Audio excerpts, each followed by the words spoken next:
right, we'll get started. Welcome everyone to today's webinar in partnership with ARMA, and we will have Melissa from ARMA join shortly and present.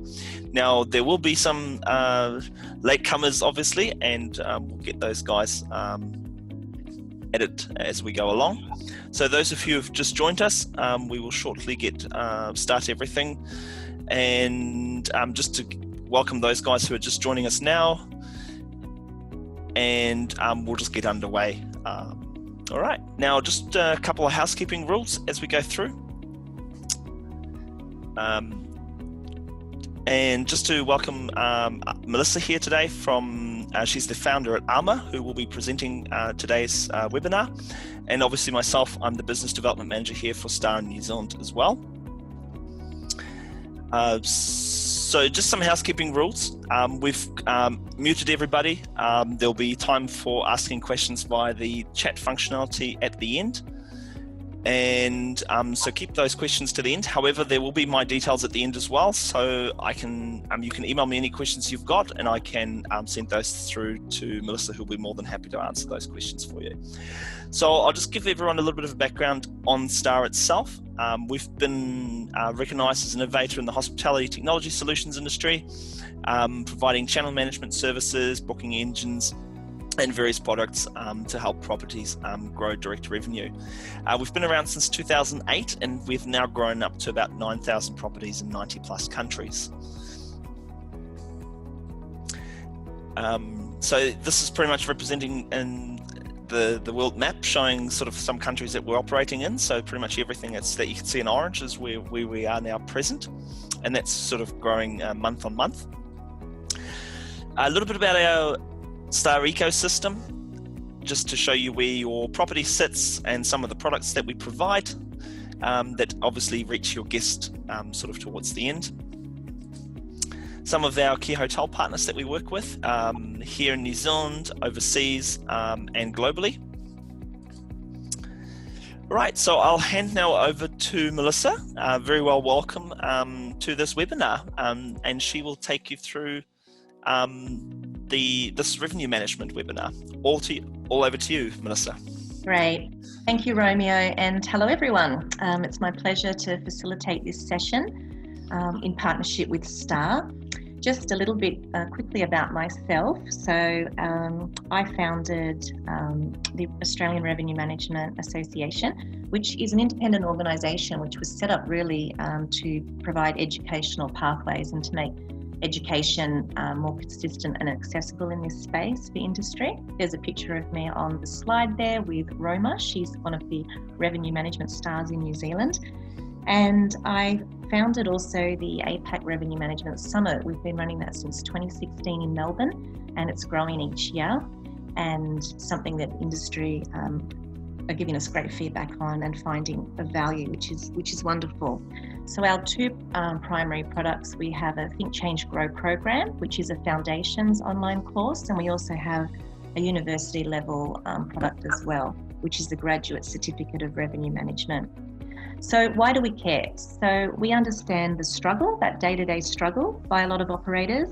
My background is in the accommodation industry, in the hotel space, and I also spent time in the airline industry as well. And over the years, I've also spent a lot of time with moteliers and holiday park operators to try and really look at all the nuances and differences in their business and that day-to-day struggle. We're passionate about the industry. Hospitality gets in your blood, as does the airline industry, but I'm very passionate about the accommodation industry. And we believe in the power of the process and the power of knowledge, and the value that having that knowledge, the value that can bring to your business.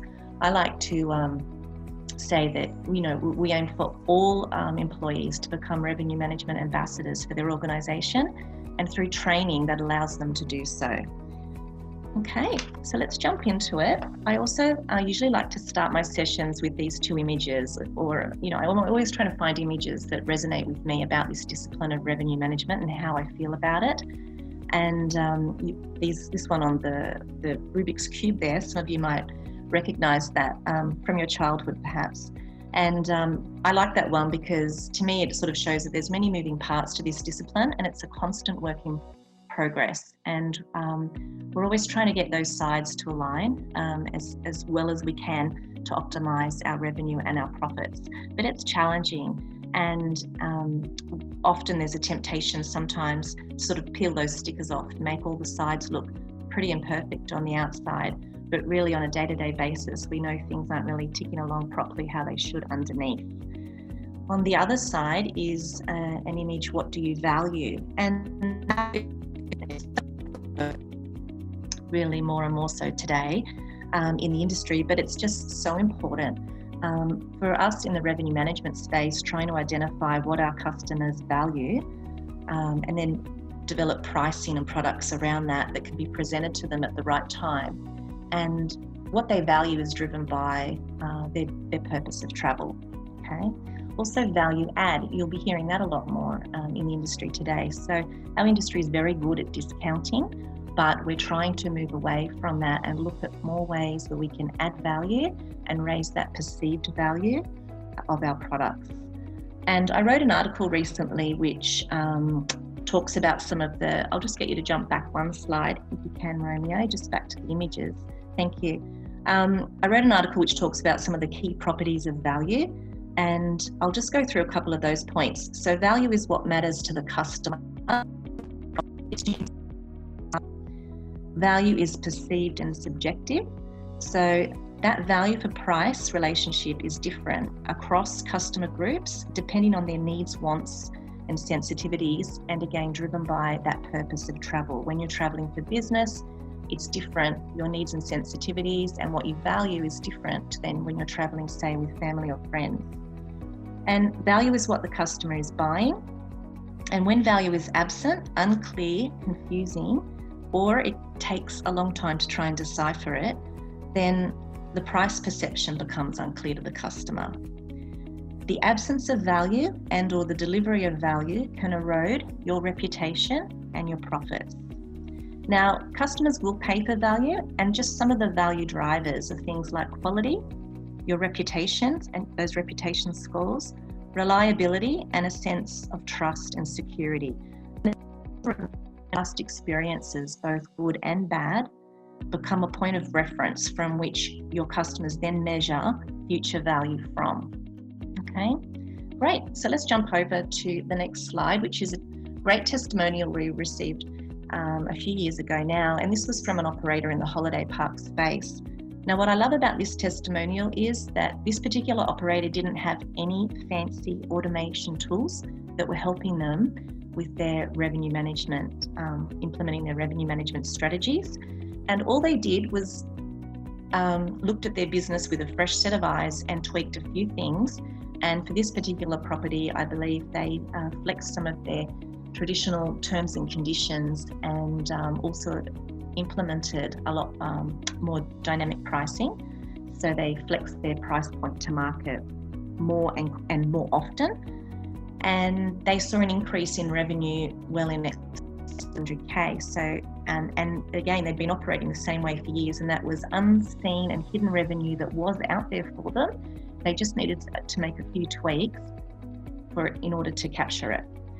So I think that's a great testament to the value of applying this discipline to your business, and also that you can make great gains even without all the bells and whistles tools, but you are certainly going to make greater gains with having the right tech to support you as well. Excellent. So on the next slide, we'll just go through the session overview. So we're going to look at these three topics. A bit of an overview and questions that are daily sort of revenue management questions. Topic 2, we'll touch on key measurement metrics and explain those. And number 3, we'll look at common practices that are stealing your money daily. Okay, so let's get started. All right, so topic 1, revenue management overview.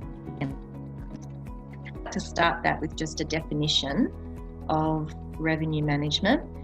Revenue management is the process of driving maximum return on investment through effective utilisation of space when the product, so the space, in our case, accommodation rooms, but we know that it also applies to food and beverage space, conferencing space, day spas, golf courses. where the asset is perishable. So once the night passes, you can't generate revenue from that product again. And it's linked with segmented demand, which is driven by different needs and sensitivities. It is essentially balancing risk constantly. So we're always, what do I risk if I wait and hold my position? And then what do I risk if I don't wait? So that's a nice way to sort of summarize the discipline. And that's what makes the discipline so exciting as well, and gives you a great sense of personal satisfaction. See the fruition of the strategies that you've been working on for some time. Excellent. So we'll move to the next slide now. And the next slide, actually just back one. Yeah. Oh, back. Yeah, that one. Great. Okay. So this is just a bit of a visual of many of the elements that make up the discipline of revenue management. And if we start at the left-hand corner, and we'll snake our way sort of down, but actually many of these elements warrant a webinar just dedicated solely to them, because behind these nice colourful boxes on the screen, there's many, many things that make these tick along. But we know that we have channel management, which is incredibly important, obviously, the way our business comes to us, and we have both direct sources and indirect sources of business. Then it's important we need to segment our market. So we're trying to segment, there's many ways properties slice and dice their segmentation, but we're looking at like customer groups. It can be purpose of travel based around, again, their wants, needs, sensitivities, their willingness to accept certain booking conditions, by booking source. So again, depending on what tech you have involved to help you in your day-to-day business, as granular a level as you can get with segmentation is important, but not everybody can get to those sorts of depth of detail.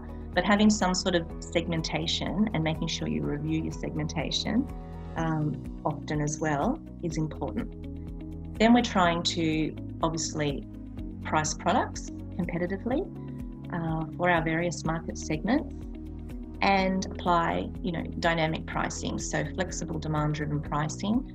And ideally, we need to have the tools that can help us react with speed. We try to analyse, and that is where we're constantly analysing our channel management, our booking mix, our segmentation, our pricing. The analysis part is where many operators get unstuck because we're quite time poor, and we often don't have the time dedicated to do that as much as we need to. But analysing just initially those first three things is incredibly important. Then rate management, again, depending on the tools that you have, it's important that you have some effective rate management structure internally that allows you to effectively yield manage. So sometimes, and just as a very simplistic example, looking at, say, all price points regardless of what segment they're from, say between $1 and $50, think of them all going into a bucket. And then the next level of price points, again, regardless of segment, into another bucket. And the lower values, obviously the lowest ones, and leave higher rated values open. So traditionally, we used to sort of just close out, say, all discounts, but you may have a discount in a higher product category that's still of better value than a corporate rate in, say, a lower standard room.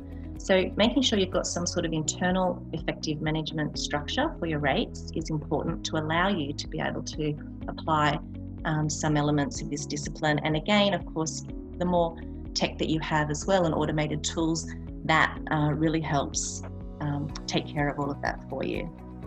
Then inventory restrictions, that's in our bag of tricks as revenue managers. That allows us to sort of pick and choose that best mix of business that is out there by filtering certain price points and things in the background, and they only show available because you want them to as part of your strategy. That's incredibly important today. It influences your price perception, which influences your demand. So it's a key part of the process today and part of our strategy. Then forecasting, that red box down the bottom in the middle. If you imagine that actually as a circle around all these boxes. That's like your roadmap, and it's such a critical part to the discipline, which is often overlooked and not done regularly, and a lot of that comes down to time and also just lack of training in that space around forecasting. And culture, of course. Any organisation to really live and breathe an effective revenue management strategy has to be embraced as part of the culture of the organisation and driven from the top level down. Good. All right, so the next slide. So I know what you're thinking. I have no time to do all of these things. To understand, accommodation operators often, we don't have all the layers of staff that we might need, and operators are juggling many hats all of the time. But you just can't determine your optimal pricing without an accurate forecast. It's just fundamental and so essential to driving an effective revenue and yield management strategy. So on the next slide, revenue management is concerned with the value of the piece of business. So its length of stay, its price, obviously when it wants to book, and also ideally its net values. So factoring in booking channel, source of business, and costs associated with that as well is important to factor in. So we're concerned with the value. We're concerned with the booking curve. So when it books, how far out from day of arrival, and obviously that the price point is competitive. Can forecast it with some degree of accuracy. Good. So moving along. So sometimes, depending on what, accommodation operators use dynamic pricing to varying degrees. Many operators still are somewhat fairly static in their pricing. And there's always this question, would one price be better? But again, this is a very simplistic example of this, but if you hold at one price point, say at $50, this is there's only a certain amount of demand that you will be able to attract. So in this example, at $50 we attract 50 bookings. But the white gaps, those triangle white gaps under that line, they're missed revenue opportunity. And it's really what a lot of the automated tools and things that we have to help us in this space are always trying to people that are willing to pay more or less, again, depending on their purpose of travel. And ideally, we might be able to sell 80 rooms at, say, a $30 price point, and then we might be able to sell, 25 rooms at, say, a $90 price point. So understanding your market and having that flexibility in your pricing allows you to fill in more of those white gaps. So we want under that triangle area to essentially be all filled in black to try and optimize our revenue and profit potential. Good. So we'll move on to a couple of the daily questions, and people in revenue management or just as a business owner, you possibly the business owner doing all of this for your business. And these are some of the types of questions. There's many, but just as a bit of a starting point. So we're always trying to look at, was it the best mix of business that I attracted from? Ideally, we want to focus on unconstrained demand. So we want to know all of the demand available to you, regardless of your capacity constraints. And just because you had good results historically doesn't mean that was still the best mix of everything that was possibly available to you. Okay, so it's always important to bear that in mind, even if historically you had good results. Did I identify booking trends early enough to adjust rates and have impacts? So early enough is the key. Ideally, we want to be able to, as early in advance that you can be planning and looking at things for future months is critical. Did the business we secured, say 6 or 12 months ago, help or hinder our revenue strategy? Now, that many operators find themselves in that position. Sometimes that can be with group business or other segments that tend to book quite early, and you've accepted it, and then you come in closer and it's like, oh, if only I realised I had all this demand earlier on. So it's really important. That's where understanding your booking curves and booking lead times of various segments is critical at helping you make those decisions. How much damage was done by closing a night to arrivals only to reopen it again? So If people can jump in and out of opening and closing your inventory, that can be very damaging as well. One, because often we forget sometimes that we have a closeout restriction on there. And it's not just that night that you're losing business for, it can be for business across your entire week. And whilst days are closed, you're also missing key booking windows of other segments that are perhaps trying to get in and just flicking away because they can't. Then if you reopen it again closer, you've missed those opportunities. So those sorts of things can be very damaging to a property, and it's important to make sure you have good control over that. Was my forecast accurate? Chance to make a difference. And again, as early as possible, you can begin forecasting and looking at your months and building up some patterns and trends of pickup data, and always trying to chip away and improve that accuracy, because so many things stem off that forecast as well in terms of other operational costs. And it can very easily blow out a month when all of those things can't be controlled effectively. Okay, so we'll go over to the next slide. And we're looking at how much product wastage is occurring. So that's what I like to refer to those as revenue thieves. So things like late route wash, our no-shows, where we were certain that we would sell out. And that's product wastage. It's been spoilt. And I'll touch on that again a little bit later. Did I blindly follow a competitor's rates only to trade down business that would have stayed with me anyway? Look, it's not that we're competing with. There's many of us, and it's just that question I like to pose because it's sometimes your hands are tied and you need to react quickly, but it's just important to factor that in and think about we don't want to be in a reactive space constantly. We want to make sure we know demand, our true demand, and our patterns before we just sort of react and jump into a decision. Did I base my decisions off our true comp set? So that's always good to make sure you're reviewing that comp set and make sure you are measuring yourself against the most accurate comp set. And did I select the right pieces of business with total guest value and spend in mind? That's important because some particular segment might pay you a lower, say, room rate, but when they're on property, they could spend a lot. So looking at that total guest value and their total spend is sort of a next level again of revenue management to make sure that business for your property of all the demand that wants to stay. Okay, and did I drive rate and sacrifice too much occupancy, or vice versa? We're always sort of juggling those and reflecting and reviewing on those sorts of decisions. And again, we might have made our targets, but what went unseen? How much more was out there that we could have achieved? So they're constant questions that when we're reflecting and we're revising and reviewing things that we're looking at. And an example recently with a Sydney property, they've been operating for years and they do have a fantastic location in Sydney with harbour views. They just decided to start charging a premium for tables in their restaurant by the window. And that might seem fairly obvious now in reflection, but they hadn't sort of done it before. And by offering that premium, people were prepared to pay that, and they found they were able to pay $8 a month, and which again was there, it was unseen, but they weren't providing the right offer to the customers in order to extract that revenue. Good. Okay, so on the next slide, I have another testimonial, which again has come from the park industry. And this one is also good because it shows it's in one of their peak times.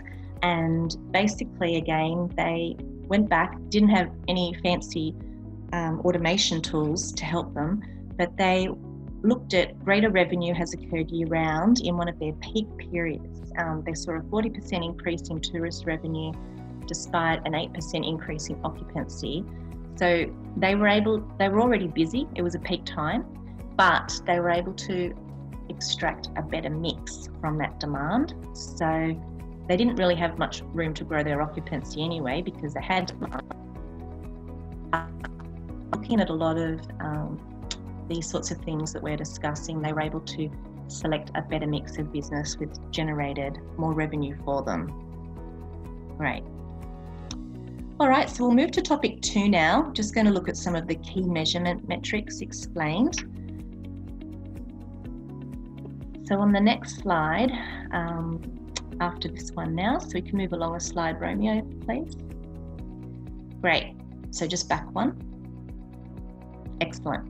So this KPI focus, these are some of the common metrics. There's many acronyms and terms out there, and properties can tweak and use variations on these things as they please, but essentially occupancy, I won't spend too much time on that one. We know everyone would be fairly okay with that. Average rate, your revenue, rooms revenue divided by your rooms sold.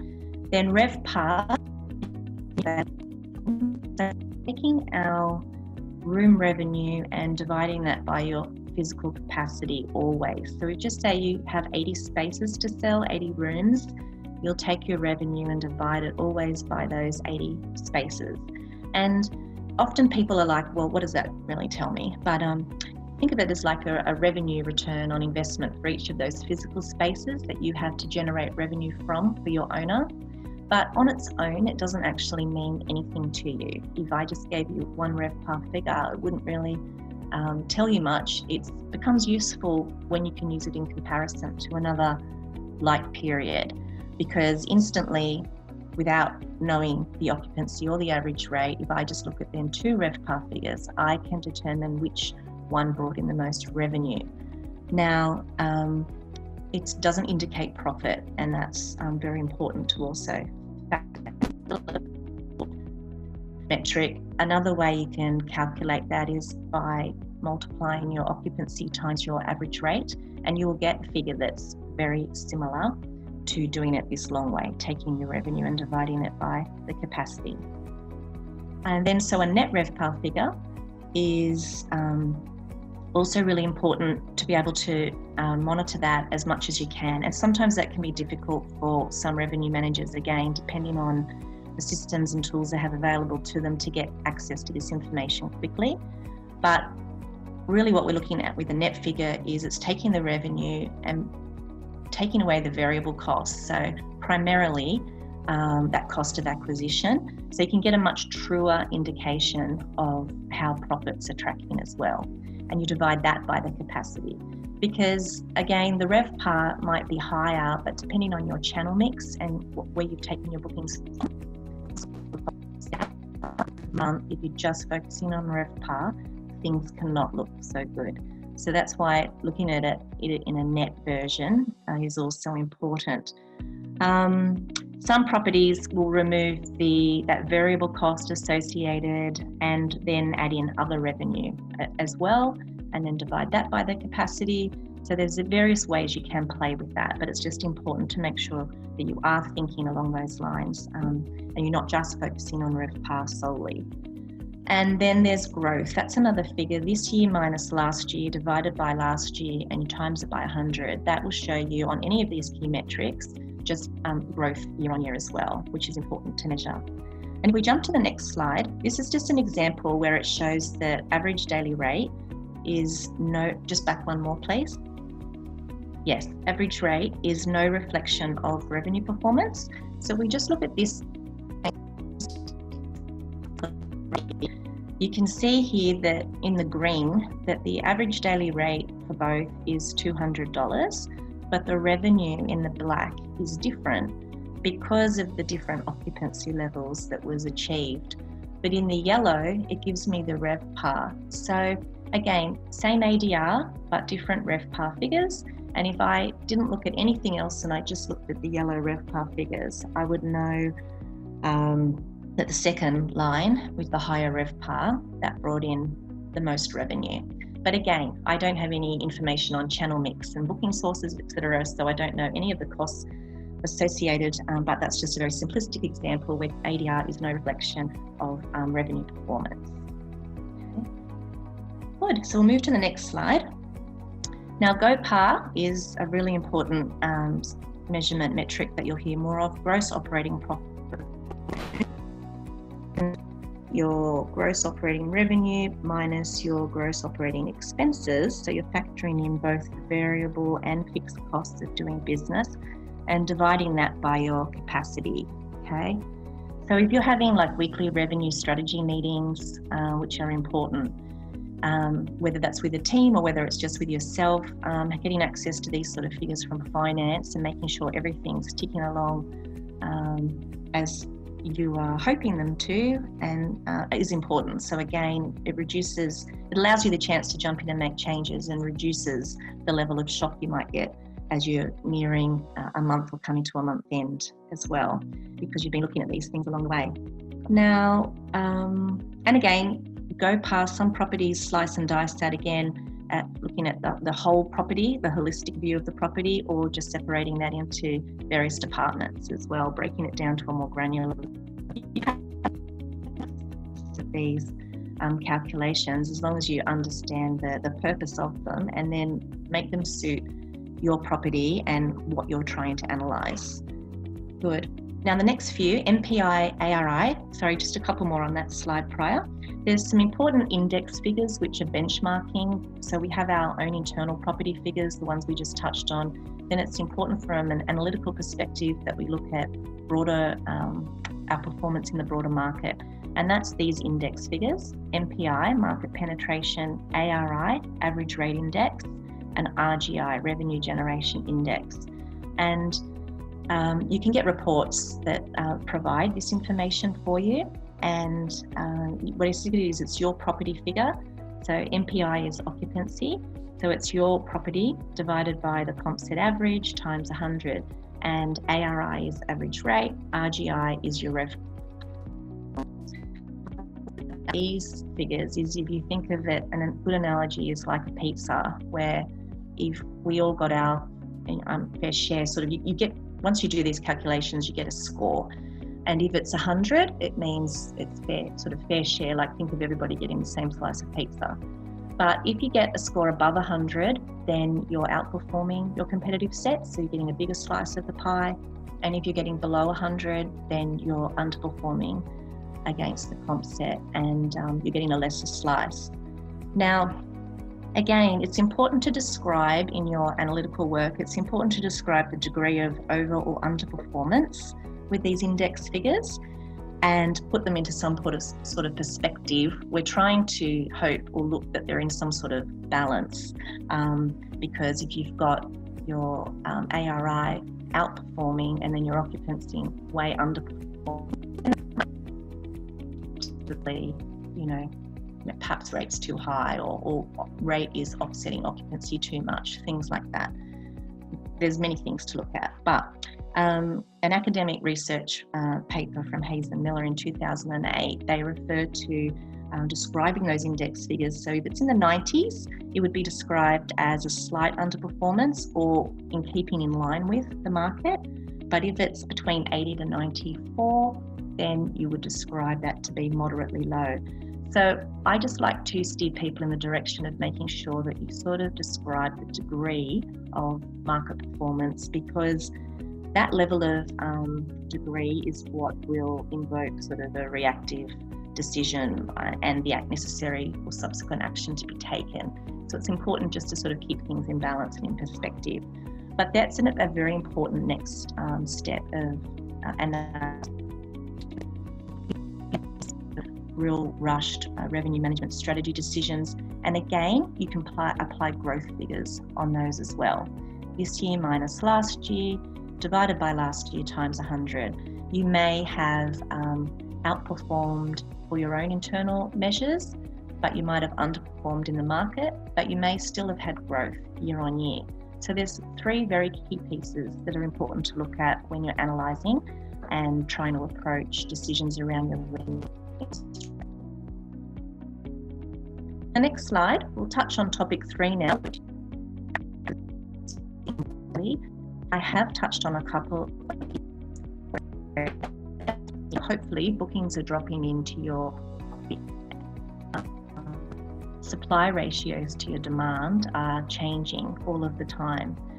So a couple of common things that we do all the time is one. We can move to the next slide now. And that's where we sold out too early at a lower rate, but we missed the higher yielding business closer to arrival. These are positions many operators find themselves in very commonly, and whenever I present these, there's always awkward grins and nervousness in the audience, because we all, they resonate so well with many of us. And again, it's things that we're constantly trying to chip away at and improve. And as long as you can identify these things, you can try and put strategies in to reduce them, and then that will have subsequent knock-on effect to your revenues and your profits. So a low rate spill is the opposite, where you're protected for too many high yielding rates and you miss the price sensitive earlier booking window. Then the next common one is dilution or trade down. And that's where a customer would have paid, who would have paid more than. It's hard to measure, but it's important to understand that it does occur, and it often occurs around, say, discounting, when there's no real strategy behind it and it's very reactive, and perhaps we don't put incorrect fencing on our rates to sort of stop certain segments trading across to certain promo rates or things. So just making sure that you have the right rate fences or conditions and things around price points that you're putting out there to try and reduce dilution or trade down is an important consideration. But again, hard to measure, but just be aware that it does occur. And spoilage. So you were sold out at some point, but you ended up with rooms available. Now that there's significant revenue losses for many industries in regards to spoilage. So again, we touched on that earlier, and making sure you understand your no-show statistics, your wash patterns, all of those things that you can reliable statistics on, helps then give you the confidence to overbook against these sorts of things that we know do occur, so as you reduce the spoilage of your inventory. Now, some of the others that are very common are untapped ancillary revenue. That's a large, rich source of commission-free revenue that our industry has still not really exploited as much as we could. We're also improving the guest experience by improving their stay. If you're able to offer them things that enhance their stay. But again, it comes down to often being very time poor. Many times, if you do still get phone bookings, they're often, trying to answer the switch phones as well, or front office are knee deep with people and they don't really have the time to do it. So putting some processes in teams to work towards on just growing that ancillary revenue can just give you enormous uplift to your revenue and profits and all your KPIs without even touching your price point to the market. Staff turnover is a massive one as well. Every time someone leaves you that is trained up in this space, that's been looking at it, or revenue management doesn't take a holiday, it's 24/7 every single day of the year. So when somebody is on leave that looks at this for you and nobody's looking at it, then you can be pretty sure that there's losses occurring there. Opening and closing inventory, I touched on that earlier, making sure you have that well under control, who manages those sorts of things for your property. Again, lack of time is a big revenue thief or source of loss. Static pricing, so some sort of flexible, demand-driven pricing with as much speed to market as you can make possible with the solutions that you have. Not knowing your costs is a really big source of revenue loss as well, because if you don't understand all of your channel costs across your direct and your indirect channels, then you can't make, again, the best decisions necessarily to try and drive that optimal mix. Infrequent optimization, so that's when you're not forecasting regularly and you're not reacting with speed to market with changes that you think you might need to make. And blanket inventory restrictions, that's where you might apply a restriction on, say, a day level and make everything perform the same way. What we're trying to do is get to as granular level as possible. So you might want to put, say, a length of if some of the higher ones open for, say, a one-night stay, rather than just making everything on that day perform the same way. Okay, so there's just a few, there's many of these, but just a few to get you thinking about it's important. There's many things we can just do to sort of like tighten the taps, and these are some of these revenue thief things. And if you can just do some of those alone, you can see significant improvements in revenues as well, as I said, and profits, without necessarily just focusing on juggling or that price as the main driver, the price point all the time to get that uplift. So on the next slide, actually there's a couple more, channel mix shift. So that one is just making sure that you are monitoring, as I mentioned, where your bookings are coming from and understanding the costs associated with those. Loyalty programs, they can be very you need to make sure you've gone and looked at the costs that are involved with that. Incorrect competitive set, so again, touched on that, making sure that you identify your true comp set and who's your comp set. Is it different weekday to weekends, different market segments you might have a different comp set for. So it's important to reflect and look at that as well. Rate alert tools, they can be useful, but I just flag that because again, it can cause a reactive decision and reactive approaches. And who's to say that the person at the higher and lower end on those rate alert tools have their price points correct in the market to begin with. So again, keep that in the back of your mind. Working in silos, we don't want to do that. We need to all work together as a team, especially revenue and sales and marketing. All revenue generating departments need to come together and be all on the same page. Lack of training and knowledge, hands for many properties. Disparity issues, we know that's something we're always trying to monitor and it's time consuming. There are things that can help you with that, but we obviously want to make sure that online world is not cheaper than us, and try and stamp those out where we can. And it is a great source of, it consumes people's time and frustration. And again, lack of time, I've touched on that. So on the next slide, how are you feeling? I hope that from just some of the things I've touched on, again, I've really only scraped the surface on this discipline. There's many elements and layers to it, but hopefully you're feeling inspired and a bit motivated to go back and have a look at some of these things that we tend to overlook because we are time poor. So I'll just like to leave you with this parting quote here, which is just to remember that there is missed opportunity. Good. Now, with our partnership with STAAH, we do offer our online foundations program, which has been completed now by a wide range of levels of people in the industry. We've had really great feedback on it, and we're very proud to partner with STAAH on it. So STAAH customers get to access the first unit complimentary of this online foundations program. It's supported 7 days a week via our online support line, and then if you choose to complete the rest of the program, STAAH customers can do so at a substantially reduced price. Then for people that want more with their revenue management education, we do now also offer an online university level program. It's a graduate certificate in revenue management, and that's with Torrens University Australia.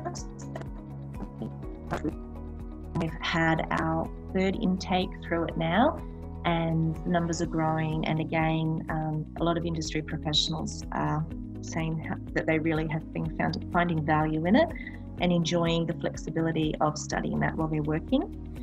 And if you're interested in some free resources, the website where you can find out information on the training programs and also the free resources is there, revenuemanagement.com.au. There's a link there to many articles and different things on this topic. As we do things for industry, we place them in there, so you can find a lot of resources there. But otherwise, it's been a pleasure facilitating this session today for you, and thank you very much, Romeo, for inviting me along.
So Romeo, it's Melissa. If you're speaking, I can't actually hear you right now, so I just thought I would flag that with you. Yep.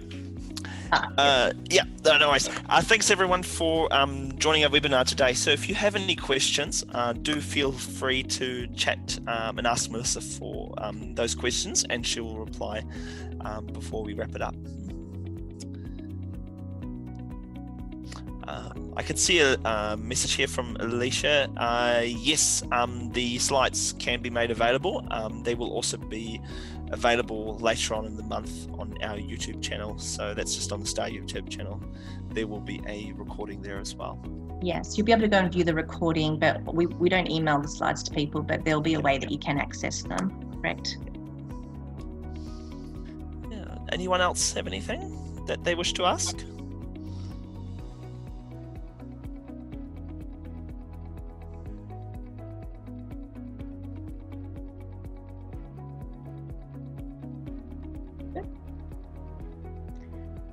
Thank you. No, it was wonderful. I really enjoyed the session. Thank you, everyone.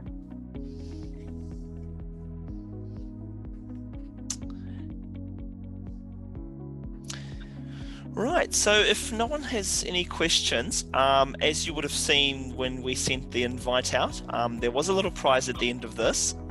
So I've had a look through the list, so it's been a very hard decision to make. Now, I would like to say thank you to everyone for joining. The winner of the prize is going to be Shirley from Grange Motor Lodge. The property has been a customer of STAAH's for a number of years. So what I'll probably get Melissa to do is create a certificate. And I will come out to see Shirley and pass that certificate on to her, and we'll get a nice photo with you as well, Shirley. And congratulations. Wonderful. Congratulations, Shirley.